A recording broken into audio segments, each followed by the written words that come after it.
ഇന്നസെന്റിന് പാർലമെന്റിലെത്താൻ യോഗ്യതയില്ലെന്ന് വിനയൻ. പ്രമുഖ സിനിമാ നടനും ലോക്സഭാ തെരഞ്ഞെടുപ്പിൽ ചാലക്കുടിയിലെ ഇടതുപക്ഷ സ്ഥാനാർത്ഥിയുമായ ഇന്നസെന്റിനെതിരെ സംവിധായകൻ വിനയൻ രംഗത്തെത്തി. പാർലമെന്റിലെത്താൻ യാതൊരു യോഗ്യതയുമില്ലാത്ത നടനാണ് ഇന്നസെന്റെന്ന് വിനയൻ പറഞ്ഞു. സ്വന്തം വീടിന്റെ ഗേറ്റ് രാവിലെ തുറക്കാത്ത ഇന്നസെന്റ് പാർലമെന്റിൽ പോയിട്ട് എന്തു ചെയ്യാനാണെന്ന് വിനയൻ ചോദിച്ചു.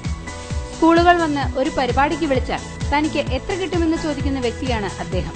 അങ്ങനെയുള്ള ഇന്നസെന്റ് രാവിലെ തിരഞ്ഞെടുപ്പ് പ്രചരണത്തിനായി വിളിക്കാൻ വന്ന പാർട്ടി പ്രവർത്തകരോടും അതുതന്നെയാവും ചോദിച്ചതെന്നും ഇന്നസെന്റിനെ സ്ഥാനാർത്ഥിയാക്കിയതിന്റെ ജാള്യം ഇടതുപക്ഷത്തിലുള്ള പലർക്കുമുണ്ടെന്നും വിനയൻ വ്യക്തമാക്കി.